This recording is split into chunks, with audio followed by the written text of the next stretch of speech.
We're proud of the work that everybody you see standing up here has done, and even some that you don't see. There are a lot of unseen heroes that participate in this case that you'll hear about them, but unfortunately you won't be able to see their faces.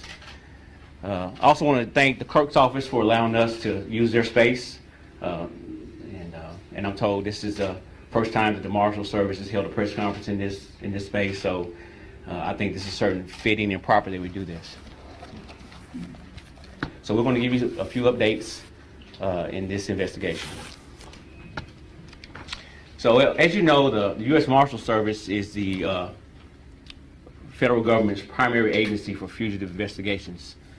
And yesterday, with the assistance of our headquarters Investigative Operations Division, headquartered at Marshall's headquarters in Arlington, Virginia, we got a tip that Justin Johnson was traveling on Highway 42 in Indiana.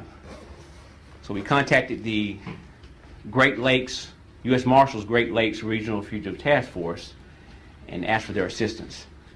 And so through a coordinated effort, they were able to stop a vehicle as it pulled into a truck stop in Brazil, Indiana, just outside of Terre Haute. And Justin Johnson was safely taken into custody. And once he was taken into custody, we also identified a second person that was in the vehicle with him. This man that goes by the name of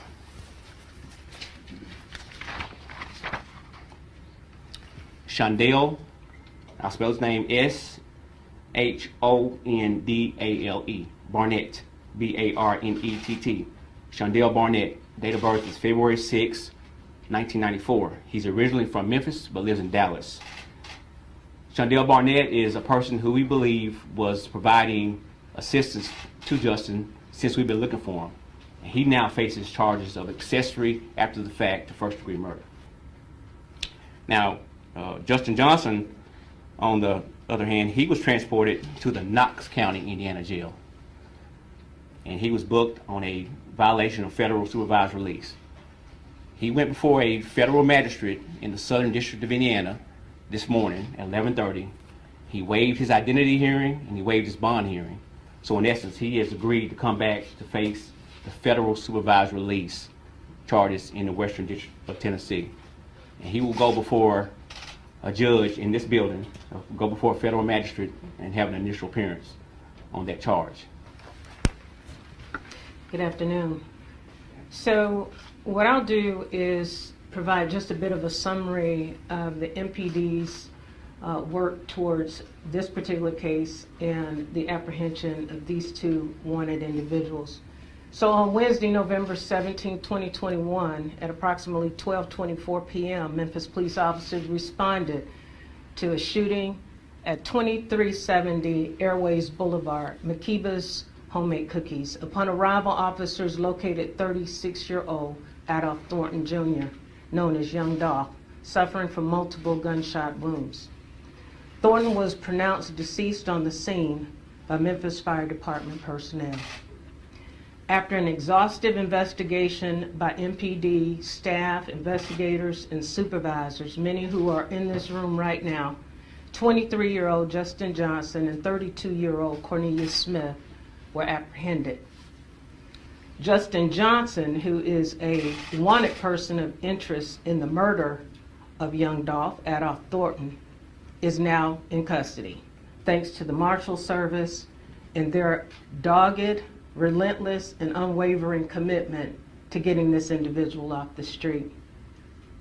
Cornelius Smith is now in custody as well, pending the following charges: first-degree murder, criminal attempt to first-degree murder, convicted felon in possession of a handgun, employing a firearm during the commission of a dangerous felony, and theft of property in the amount of $10,000 to $60,000.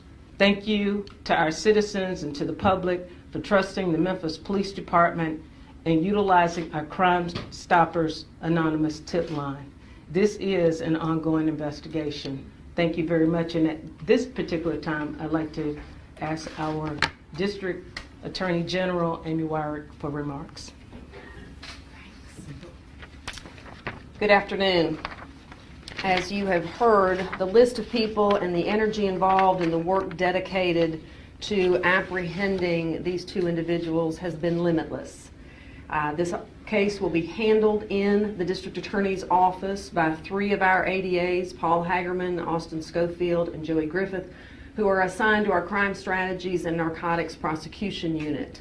Because of the criminal histories involved in the individuals charged, the case will be assigned to our Special Prosecution Unit Division 7, which handles, as you all know, repeat violent felony offenders. I wanted to take just a minute and clarify a few things regarding the criminal history of Justin Johnson. So you've heard that Cornelius Smith was indicted by the Shelby County Grand Jury yesterday. You've heard the charges that he was indicted on. As for Justin Johnson, in July of 2015, at the age of 17, he was charged with aggravated rape and aggravated robbery. At the gunpoint, the victim in that case was a woman at an Econo Lodge. He was found delinquent. He was placed in the custody of the Department of Children's Services until his 19th birthday. Our office filed a transfer request in that case that was denied, and he was placed on the Violent Juvenile Sex Offender Registry. In January of 2017, January 31st to be specific, he shot 3 people at the Billy Hardwick Bowling Alley, and many of you all have covered that case. In February of 2017, he was arrested on that case after MPD solved it. In May of 2017, he pled guilty to 5 years concurrent for the shooting in the Billy Hardwick case. In November of 2017, he asked a criminal court judge to be released from that sentence, and the judge granted that request. That was 9 months of time on a 5-year sentence. In May of 2018, he was arrested with a handgun and illegal drugs.